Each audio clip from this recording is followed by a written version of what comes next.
22 आमदार घेऊन तटकरे पटेल भाजपमधून लढणार। रोहित पवारांनी तटकरे पटेलांबाबत हा मोठा दावा केलाय। भाजपसोबत असणाऱ्यांसोबत आम्ही जाणार नाही। भाजपची साथ सोडून काही जण आमच्याकडे आल्यास त्यांना स्वीकारू।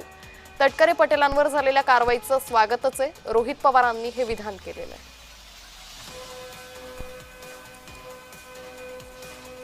तटकरे असतील नाहीतर प्रफुल्ल पटेल असतील, काही झालं तरी भाजपमधूनच लढणार आहे। उगाच आपण इथे टाइमपास करत बसायचं आणि कशाला, त्यांचं ठरलेलं आहे ऑलरेडी।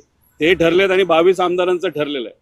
त्याच्याबरोबर एकनाथ शिंदे साहेबांच्या काही आमदारांचं ठरलेलं आहे। त्यामुळे ज्या गोष्टी ठरल्यात त्या आपण इकडं वेडं वाकडं बोलून हे होईल ते होईल असं मोघम बोलून चालत नाही। जे आहे ते आहे, भाजपमधून ते लढणार। फक्त प्रक्रिया ही जरा फास्ट झाली। 2029च्या आधी जी प्रक्रिया व्हायला पाहिजे होती ती आधीच झाल्यामुळे आत्ताच प्रवेश करतात, पण आता प्रवेश केला तर परत इलेक्शन होईल आणि जर परत इलेक्शन तटकरेंचं त्या ठिकाणी झालं तर ते काही निवडून येणार नाही, कारण शिंदे गटच त्यांना त्या ठिकाणी पाडेल।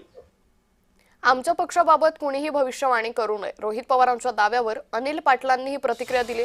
सुनेत्रा वहिनींच्या मागे आम्ही ठामपणे आहोत असं अनिल पाटील म्हणाले।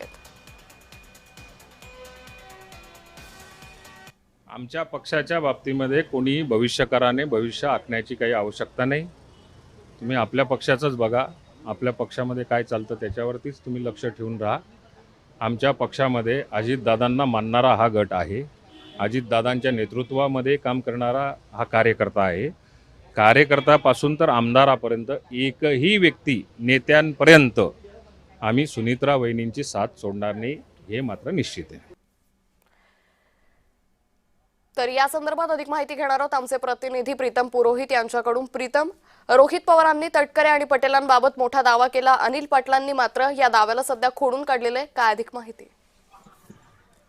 खरं तर आणखी तुला माहिती की आज पुण्यामध्ये रोहित पवारांनी पोलीस अधीक्षक संदीप गी यांची भेट घेतली। त्यानंतर पत्रकार परिषद झाली आणि त्या पत्रकार परिषदेमध्ये त्यांनी असं वक्तव्य केलं की तटकरे आणि पटेल हे 22 आमदार घेऊन भाजपमधून निवडणूक लढतील। अजित पवारांच्या जाण्यानंतर सुनेत्रा पवार ज्या उपमुख्यमंत्री झाल्या आणि त्यांनी पक्ष स्थिरतावर घेण्याचा प्रयत्न केला, मात्र तटकरे आणि पटेल यांच्यावरती नाराजी ही पहिल्यापासूनच होती। त्याचबरोबर काल देखील यादी जाहीर झाली, त्या यादीमध्ये तटकरे आणि पटेल आणि अन्य राष्ट्रवादीच्या ज्येष्ठ नेत्यांची देखील नावं वगळली गेली आणि सगळा कंट्रोल जय आणि पार्थ आणि सुनेत्रा पवार यांच्याकडेच आहे। त्याच्यामुळे पहिल्या दिवसापासून सगळी कटकट होती आणि हे वेळोवेळी दिसून येत होते। आणि मात्र आज प्रत्यक्षात रोहित पवार यांनी स्टेटमेंट केलेलं आहे, त्याला कुठेतरी एक सत्यता देखील आहे। कारण काल सुनील तटकरे यांनी शरद पवार यांची भेट घेतली आणि एक्स वरती पोस्ट करत देखील त्यांनी सगळ्या गोष्टींचा या भेटीचा उहापोह केलेला आहे की ही भेट होती ही त्यांची तब्येतीची विचारपूस करण्यासाठी होती। मागील अनेक दिवस शरद पवार देखील आजारी होते, त्यामुळे त्यांची भेट होत नव्हती। मात्र काल त्यांची योगायोगाने भेट झाली आणि या भेटीमध्ये कोणतीही राजकीय चर्चा झाली नाही। मात्र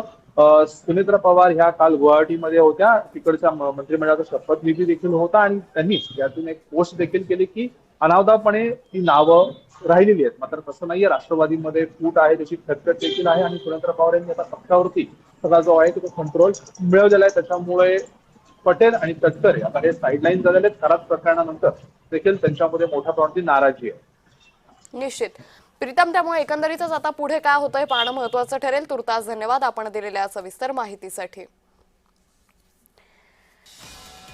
त्यामुळे रोहित पवारांच्या दाव्यावर अनिल पाटलांनी ही प्रतिक्रिया दिली आहे। अनिल पाटलांनी हा सगळा दावा खोडून काढल्याचं सध्या पाहायला मिळतंय। तर आमच्या पक्षाबाबत कुणीही भविष्यवाणी करू नये असं अनिल पाटील यांनी म्हटलेलं आहे। त्यामुळे रोहित पवारांच्या या दाव्यानंतर आता पुढे काय घडामोडी घडणार हे पाहणं अतिशय महत्त्वाचं ठरेल। रोहित पवारांच्या दाव्यावर अनिल पाटलांनी ही प्रतिक्रिया दिलेली आहे।